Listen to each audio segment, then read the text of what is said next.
Patay ang 52 anyos na ama matapos mabangga ng SUV ang sinakyang tricycle sa San Juan, La Union. Naka-alerto Jasmine Gabriel Galban. Sa cellphone video na ito, nakuha ng isang netizen, makikitang nakabaliktad na tricycle sa gilid ng kalsada sa San Juan, La Union. Nasa loob pa ng tricycle ang mag-amang pasahero habang nakahandusay sa kalsada ang tricycle driver. Dinala sa pagamutan ng mga biktima. Patay ang ama na nakilalang si Arturo June Honor habang sugatan ng kanyang anak at ang tricycle driver. Tatlo yung sakay ng tricycle, ma'am. Yung mag-ama nasa loob daw dahil in-interview ko yung inatid namin, mag-ama silang nasa loob. Yung isa, best friend daw nung ma'am.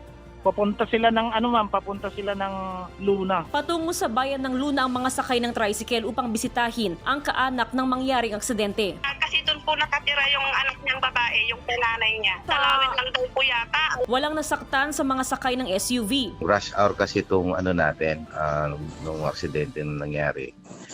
Nagmamadali silang umuwi. Which is that is around 5 o'clock something to 6 yung silang magmadali pa uwi. Dahan-dahan lang sa daan. Ayon sa pulisya, hindi na sinampahan ng kaso ang driver ng SUV. Nangako ito ng tulong pinansyal para sa mga sugatang biktima, ganun din sa mga naiwang kaanak ng isa pang biktima na binawian ng buhay. Patuloy ang panawagan ng pulisya sa mga motorista na maging maingat sa pagmamaneho para makaiwas sa aksidente. Jasmine Gabriel Galban, Balitang Amyanan.